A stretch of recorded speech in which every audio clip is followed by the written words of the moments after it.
Praise the lord dear friends. ఈరోజు 1000 prices in తెలుగులో part 31 కీర్తనలు 119 అధ్యాయము 108 వచనంలో యెహోవా నా నోటి స్వేచ్ఛార్పణలను అంగీకరించుము. కీర్తనలు 50 అధ్యాయము 14 వచనంలో దేవునికి స్తుతియాగము చేయము, మహోన్నతునికి నీ మ్రొక్కుబడులు చెల్లింపుము.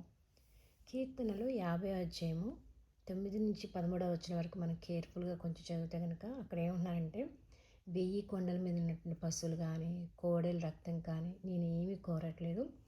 దేవుడు మన నోటి నుండి వచ్చేటువంటి స్వేచ్ఛార్పణలకి దేవుడికి ఎంతో ఇష్టమని నాకు అక్కడ వాక్య భాగం చదువుతున్నప్పుడు అర్థమైంది.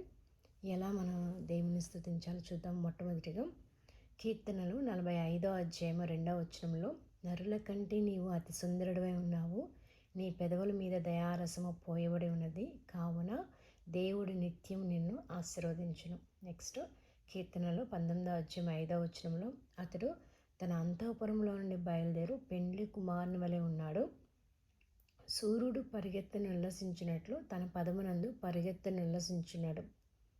కీర్తనలు 76 అధ్యాయం 4వ వచనంలో, దుష్ట మృగములుండే పర్వతముల సౌందర్యం కంటే నీవు అధిక తేజస్సు గలవాడువు.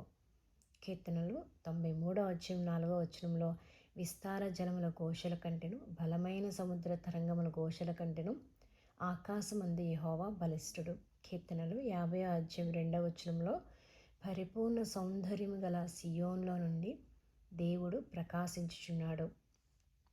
కీర్తనలు 68 అధ్యాయము 34, 35 వచనాలలో, దేవునికి బలాత్సయమును ఆరోపించిరి, మహోన్నతుడే ఆయన ఇశ్రాయేలు మీద ఏలుచున్నాడు, అంతరిక్షమున ఆయన బలాత్సయమున్నది, తన పరిశుద్ధ స్థలములలో దేవుడు భీకరుడు. ఇశ్రాయేలు దేవుడే తన ప్రజలకు బలపరాక్రములను అనుగ్రహించున్నాడు, దేవుడు స్తుతినందునుగాక.